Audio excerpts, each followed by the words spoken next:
প্রিয় শিক্ষার্থীরা, আশা করি তোমরা সবাই ভালো আছো। আমি অনেক ভালো আছি। সার্ক ইন্টারন্যাশনাল স্কুল বাংলাদেশ কর্তৃক আয়োজিত সার্কি এডুকেশনে তোমাদের সবাইকে স্বাগত জানাচ্ছি। আমি বিউটি দত্ত। আজকে আমরা পঞ্চম শ্রেণীর আনসিন কম্প্রিহেনশন নিয়ে আলোচনা করব। আমরা গত ক্লাসে একটা আনসিন পড়েছিলাম। আশা করি তোমরা সবাই ওই আনসিনটা বুঝছো এবং বাসায় এটা ভালো করে মুখস্থ করছো, প্যাসেজটা ভালো করে আবার পড়ছো। এটা থেকে কিভাবে আমরা fill in the gaps, true false, answer the question answer করবো, এগুলো বুঝছো। তো আমরা আমাদের যে বইটা আছে, আমরা যে বইটা ফলো করি সিন আনসিনের জন্য, ওই বইটা থেকে আমরা আজকে মডেল কোয়েশ্চেন 21-এর আনসিন কম্প্রিহেনশনটা পড়ব। আমাদের সিন কম্প্রিহেনশন সবগুলো পড়া শেষ, এখন আমরা আনসিন কম্প্রিহেনশন পড়তেছি।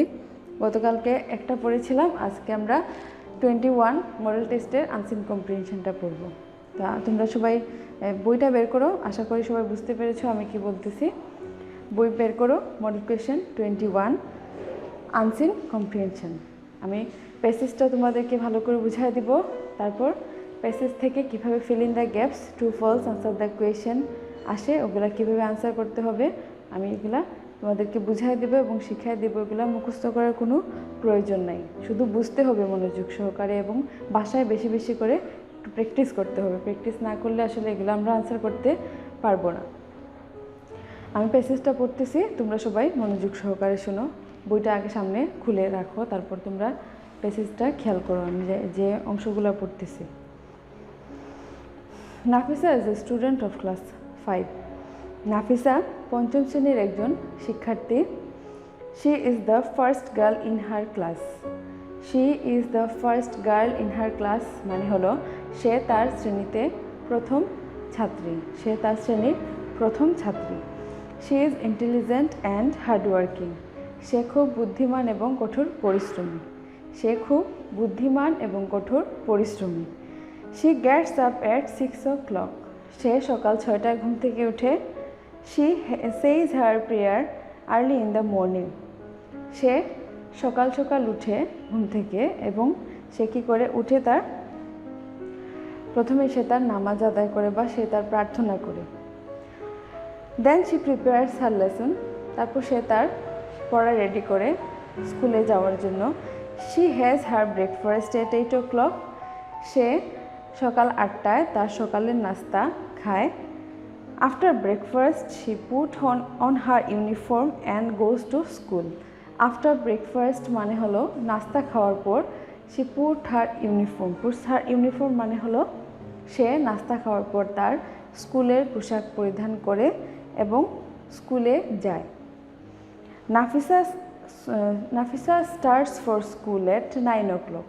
নাফিসা তার বাসা থেকে 9টার সময় স্কুলের জন্য বের হয়। এটা খেয়াল রাখবা যে সে তার বাসা থেকে 9টার দিকে স্কুলে যাওয়ার জন্য বের হয়েছে। হার ক্লাস বিগিনস এট 10। কিন্তু তার ক্লাস শুরু হয়, স্কুলে যাওয়ার পর তার ক্লাস শুরু হয় সকাল 10টায়। এখন 9টার সময় কিন্তু তার ক্লাস শুরু হয় না, ক্লাস শুরু হয় 10টায়, কিন্তু সে সকাল 9টায় ঘর থেকে বের হয় স্কুলে যাওয়ার উদ্দেশ্যে। হার স্কুল ব্রেকস আপ এট 2 o'clock। তার স্কুল দুপুর 2টায় শেষ হয়, ছুটি হয় তার স্কুল দুপুর 2টায়। She takes her lunch after her returns from school in the afternoon. সে স্কুল থেকে আসার পর বিকালবেলা তার দুপুরের খাবার খায়। বিকাল মানে ওই যে 2টার সময় তো সে আসে, আসার পর সে তার দুপুরের খাবার খায়। She takes her lunch after her return from school in the afternoon. She goes to field to play with her friends. তারপর সে কী করে, মাঠে যায় তার ফ্রেন্ডদের সাথে, বন্ধুবান্ধবের সাথে খেলাধুলা করার জন্য। She does her homework in the evening. সে সন্ধ্যাবেলা তার বাড়ির কাজ করতে বসে। After dinner she watches TV and then goes to bed at 10 o'clock। After dinner রাতের খাবার খাওয়ার পর শি ওয়াচেস টিভি মানে সে একটু সময় টিভি দেখে, তারপর সে রাত 10টায় ঘুমানোর জন্য বিছানায় যায়। আশা করি তোমরা নাফিসার পার্টটা খুব ভালোভাবে বুঝতে পেরেছো।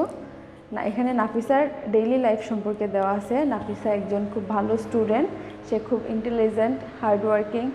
সে সকাল সকাল ঘুম থেকে ওঠার পর সে তার প্রার্থনা করে, তারপর সে তারপর আর রেডি করে স্কুলে যাওয়ার জন্য সে নাস্তা খায়, নাস্তা খাওয়ার পর সে স্কুল ড্রেস পরে স্কুলে যাওয়ার জন্য 9টার বাসা থেকে বের হয়, তার স্কুল শুরু হয় 10টায়। সে স্কুল থেকে আসার পর তার দুপুরের খাবার খায়, তারপর বিকালবেলা সে মাঠে যায় তার বন্ধুবান্ধবদের সাথে খেলার জন্য। সে সন্ধ্যাবেলা এসে তার বাসার কাজ, স্কুল থেকে যে হোমওয়ার্কগুলো দেওয়া হয়েছে ওগুলো সে সন্ধ্যাবেলা বসে বসে করে। তারপর সে রাত্রের খাবার খাওয়ার পর সে কিছু সময় টিভি দেখে। দেন সে goes to bed at 10 PM, মানে রাত 10টায় সে ঘুমানোর জন্য বিছানায় যায়। তো আশা করি তোমরা সবাই প্যাসেজটা ভালো করে বুঝতে পেরেছো। আমরা প্যাসেজটা থেকে কিছু ওয়ার্ড মিনিং পড়ি, যেহেতু আমরা অলরেডি প্যাসেজ পড়েছি এবং বাংলাও পড়েছি, কিন্তু আমি আরেকবার তোমাদেরকে কিছু ইম্পর্ট্যান্ট ওয়ার্ডের ওয়ার্ড মিনিংগুলো বলে দিতেছি। যেমন প্যাসেজে আমরা পড়েছিলাম, দেখো ইন্টেলিজেন্ট। ইন্টেলিজেন্ট মানে হলো বুদ্ধিমতী, ইন্টেলিজেন্ট মানে হলো বুদ্ধিমতী। হার্ড ওয়ার্কিং পড়েছিলাম প্যাসেজে, হার্ড ওয়ার্কিং মানে হলো কঠোর পরিশ্রমী, হার্ড ওয়ার্কিং কঠোর পরিশ্রমী। প্রেয়ার, প্রেয়ার মানে হলো প্রার্থনা, প্রেয়ার মানে কি? প্রার্থনা। আর্লি, আর্লি হলো তাড়াতাড়ি করা বা কোনো সময়ের প্রথম দিকে, মানে ধরো কোনো কাজ আমরা একটু তাড়াতাড়ি করাকে বোঝাচ্ছে যে আর্লি। তারপর দেখো দেওয়া আছে আমাদের প্যাসেজে যে প্রিপেয়ার। প্রিপেয়ার মানে কি? প্রিপেয়ার মানে হলো প্রস্তুত করা, কোনো কাজের জন্য প্রস্তুতি নেওয়া। প্রিপেয়ার মানে হলো প্রস্তুত করা বা কোনো কাজের জন্য প্রস্তুতি নেওয়া। লেসন, লেসন মানে হলো পাঠ বা পড়া। আমরা যে বইয়ে যে আমরা অংশগুলো পড়ি সেগুলোকে আমরা লেসন বলি, যেমন কোনো পাঠ বা পড়াকে বোঝাচ্ছে। ব্রেকফাস্ট, সকালে নাস্তা। পুট অন, পুট অন মানে হলো পরিধান করা, পুট অন পরিধান করা। ইউনিফর্ম, ইউনিফর্ম হলো পোশাক। ইউনিফর্ম মানে কোনো নির্দিষ্ট পোশাক বোঝাচ্ছে, স্কুলের ইউনিফর্ম হতে পারে বা অন্য কোনো যে কোনো কাজের কোনো ইউনিফর্ম হতে পারে, পোশাক হতে পারে, এগুলোকে বলা হয় ইউনিফর্ম। ব্রেকআপ, ব্রেকআপ মানে হলো ছুটি হওয়া। লাঞ্চ, দুপুরে খাবার। হোমওয়ার্ক, বাড়ির কাজ। ডিনার, রাতের খাবার।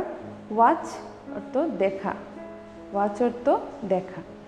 এখন আমরা এই প্যাসেজটা থেকে fill in the gaps, true false এবং আনসার দ্য কোয়েশ্চেন কীভাবে আমরা অ্যারেঞ্জ করব। দেখো আমি কিছু প্রশ্ন তোমাদের জন্য বোর্ডে রেডি করে দিছি। এগুলো ছাড়াও অন্য কোনো প্রশ্ন আসতে পারে, এগুলাই যে আসবে পরীক্ষায় এমন কোনো কথা নাই। এগুলো জাস্ট আমি এক্সাম্পল হিসেবে তোমাদের জন্য রেডি করে দিছি।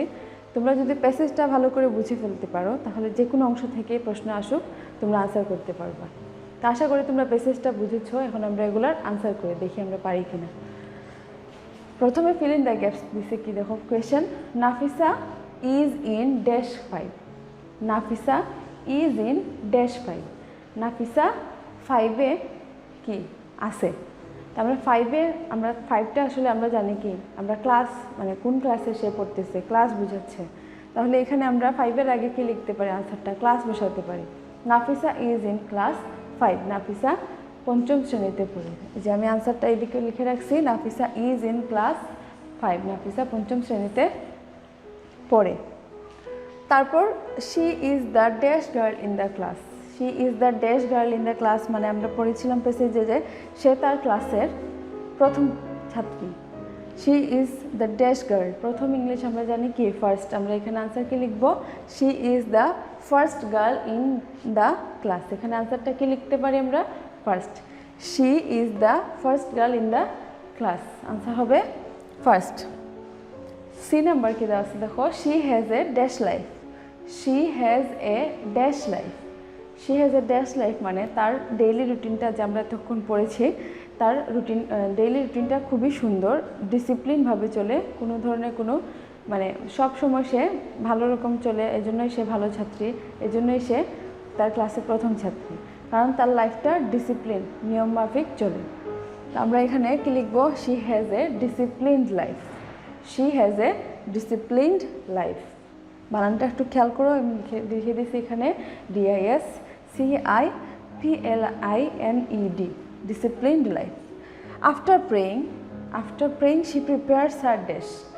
আফটার প্রেয়িং মানে প্রার্থনা করার পর সে কি রেডি করে, তার আমরা পড়েছিলাম যে লেসন রেডি করে স্কুলে যাওয়ার জন্য সে তার পড়া রেডি করে। তো পড়া ইংলিশ আমরা এখানে পাঠ বা পড়া ইংলিশ পড়েছিলাম কি লেসন, আমরা এখানে আনসারটা কি লিখতে পারি lessons. After praying she prepares her lessons. She dash her lesson in the evening. আবার সন্ধ্যাবেলা সে বাসায় আসার পর কী করে তার পড়া রেডি করে। She prepares her lesson in the evening. সে বাসায় আসার পর সন্ধ্যাবেলা তার পড়া রেডি করে। পড়া এখানে দিছে পড়া আছে তৈরি করে বা প্রস্তুত করে, ইংলিশ আমরা কি পড়েছিলাম প্রিপেয়ার করা। Prepares her lesson in the evening. আশা করি তোমরা ফিল ইন দ্য গ্যাপসটা বুঝতে পেরেছো। আমি আরেকবার আনসারগুলো বলে দিই। She is in class 5, she is the first girl in the class, she has a discipline life, after praying she prepares her lessons, she prepares her lesson in the evening. সকালবেলা সে তার একবার পড়া রেডি করে, আবার সন্ধ্যাবেলা পড়া ready করে। এখন আমরা ট্রু ফলসগুলো পড়ব। এখানে ট্রু ফলস আছে দেয়া, দেখো। Nafisa is lazy. এখানে প্রশ্নটা দিছে যে নাফিসা ইজ লেজি মানে হলো নাফিসা অলস মেয়ে। তো এটা তো আমরা ফলস লিখবো, কারণ আমরা এতক্ষণ নাফিসার যে ডিসিপ্লিন লাইফ সম্পর্কে পড়েছি। এখন এখানে দিছে যে নাফিসা একজন অলস মেয়ে, তো অবভিয়াসলি এটা তো ফলস হবে। আমরা এটাতে ফলস লিখতে পারি, আমরা ফলস লিখে দিব, কারেক্ট আনসার লেখার প্রয়োজন নাই। Nafisa is lazy, Nafisa is lazy, Nafisa অলস, এটা হবে false. Nafisa gets up early in the morning, Nafisa সকাল সকাল ঘুম থেকে উঠে যায়, এটা হবে ট্রু। যেহেতু সে তার একটা ডিসিপ্লিন লাইফ, সেজন্য সে তো তাড়াতাড়ি ঘুম থেকে উঠবে। সে সকাল সকাল ঘুম থেকে উঠে, সে gets up early in the morning, এটার আনসার হবে true. Nafisa class starts at 9 o'clock বা 9 AM। Nafisa's class starts at 9 AM। নাফিসার ক্লাস, স্কুলে তার ক্লাস 9টার সময় শুরু হয়। কিন্তু আমরা প্যাসেজে যখন পড়েছিলাম আমি কিন্তু তোমাদেরকে বলেছি যে একটু খেয়াল রাখবা, নাফিসা ঘর থেকে বের হয় 9টায়, কিন্তু তার ক্লাস শুরু হয় 10টায়। তার ক্লাস কিন্তু 9টায় শুরু হয় না, সে ঘর থেকে বের হয় 9টায়। তো এখানে দিছে নাফিসাস ক্লাস স্টার্টস এট 9 AM, এটা কি হবে আনসার ফলস হবে। এটা ক্লাস স্টার্ট হয় 10টায়, কিন্তু এখানে দিছে 9টায়, এটা হবে ফলস। এটা দেখো, she does not like to play, সে খেলাধুলা পছন্দ করে না। কিন্তু আমরা মেসেজে পড়েছিলাম যে সে বিকাল হলেই তার ফ্রেন্ডদের সাথে খেলতে বেরিয়ে যায়।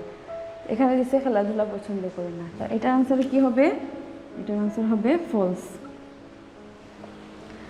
She watches TV after dinner, এখানে দিছে যে সে ডিনার খাওয়ার পর, রাতের খাবার খাওয়ার পর কিছু সময় টিভি দেখে, এটার আনসার হবে ট্রু। আমরা এটা মেসেজে পড়েছিলাম যে সে তার রাতের খাবার শেষ করার পর টিভি দেখে। She watches TV after dinner. আশা করি ট্রু ফলস বুঝতে পেরেছো তোমরা। আমরা এখন আনসার দ্য কোয়েশ্চেনগুলো সলভ করব। এখানে আমি কোয়েশ্চেন লিখে রাখছি, আনসারগুলো আমি মুখে বলতেছি, তোমরা একটু খেয়াল করো। হু ইজ নাফিসা, এখানে প্রশ্ন হচ্ছে যে হু ইজ নাফিসা, নাফিসা কে? তা আমরা এগুলোর আনসার কোন জায়গা থেকে দিব? মুখস্থ করব? মুখস্থ করব না, আমরা প্যাসেজ দেখে দেখে দিব। প্যাসেজে আমাদের সব কিছুর আনসার রেডি করা আছে, শুধু একটু খুঁজে বের করতে হবে। আমরা প্যাসেজ দেখে বের করি আনসার হু ইজ নাফিসা। তা আমরা প্যাসেজে অলরেডি পড়েছিলাম Nafisa is in class 5, she is the first girl in her class, she is intelligent. এত কিছু পড়ার পর আমরা কি বুঝতে পারলাম? নাফিসা একজন স্টুডেন্ট, এই জন্য দিছে যে সে ক্লাস 5-এ পড়ে। প্রথম লাইনে তো বুঝতে পারলাম Nafisa is a student of class 5। তা এখানে প্রশ্ন দিছে হু ইজ নাফিসা। আমরা এই প্রথম লাইনটা পুরোটাই আনসার দিতে পারি, অথবা শুধু স্টুডেন্ট পর্যন্ত আনসার দিতে পারি। নাফিসা ইজ ইন ক্লাস 5, অথবা Nafisa is a student of class 5, অথবা নাফিসা ইজ এ স্টুডেন্ট। বুঝতে পেরেছো আনসার কীভাবে দিতে হবে? Who is Nafisa, Nafisa is a student, অথবা Nafisa is a student of class 5। When does she get up, সে কখন ঘুম থেকে উঠে? When does she get up, she gets up at early in the morning. এখানে দেখো তোমাদের প্যাসেজে দেওয়া আছে 4 নাম্বার লাইনে দেওয়া আছে she gets up at 6 o'clock। আমরা এখানে early in the morning use করতে পারি, 6 o'clock ইউজ করতে পারি। যেহেতু প্যাসেজে 6 o'clock দেওয়া আছে, আমরা 6 o'clock ইউজ করি। শি গেটস আপ, এখানে ডাজ থাকার ফলে, দেখো কোয়েশনে কিন্তু ডাজ আছে, ডাজ থাকার ফলে গেটের সাথে একটা এস যোগ হবে। She gets up at 6 o'clock। in the morning. She gets up at 6 o'clock in the morning. এখন আসো থার্ড কোয়েশ্চেন কি দেওয়া আছে, when does she say her prayer? when does she say her prayer? সে কখন তার প্রার্থনা বা নামাজ আদায় করে। আমরা প্যাসেজে কি পড়েছিলাম দেখো, she says her prayer early in the morning, আর এখানে দিছে when does she say her prayer। আমরা আনসারটা কি লিখব, she says, এখানেও সেম ডাজ থাকার ফলে সে এর সাথে একটা এস অ্যাড হবে, she says her prayer, she says her prayer early in the morning, she says her prayer early in the morning. when does she take her lunch? when does she take her lunch? সে কখন তার দুপুরের খাবার খায়। Does থাকার ফলে take ভার্বের সাথে একটা এস অ্যাড হবে, she takes her lunch after return from school in the afternoon, she takes her lunch after return from school in the afternoon. what is her nature? write 3 sentences. এখানে দিছে যে what is her nature, মানে তার স্বভাব বা তার চরিত্র কেমন, তোমরা 3টা লাইনে আনসার দিবা। তো তার আমরা তো জানি যে আমরা পাঠে প্যাসেজে পড়েছিলাম যে সে খুবই ভালো স্টুডেন্ট, সে ইন্টেলিজেন্ট, হার্ড ওয়ার্কিং। তো আমরা 3টা লাইনে যখন আনসার দিব আমরা লিখব যে প্রথম লাইন লিখব she is a intelligent girl, তারপর লিখতে পারি she is very hard working, আবার লিখতে পারি আরেকটা লিখব আমরা she has a very discipline life. এখান থেকে আমরা এই লাইনটা দিতে পারি she has a discipline life, she has a discipline life. প্রথমটা দিব she is a intelligent girl, তারপর দিব she is hard working, she has a discipline life. এই 3টা লাইনে আমরা লাস্ট কোয়েশ্চেনে আনসার দিব। তো আশা করি তোমরা ট্রু ফলস তারপর feel in the gaps, answer the question বুঝতে পেরেছো। প্যাসেজটা আবার বাসা ভালো করে পড়বে এবং বোঝার চেষ্টা করবে কীভাবে আনসার লিখতে হয়। সবাই ভালো থাকবে, ধন্যবাদ সবাইকে।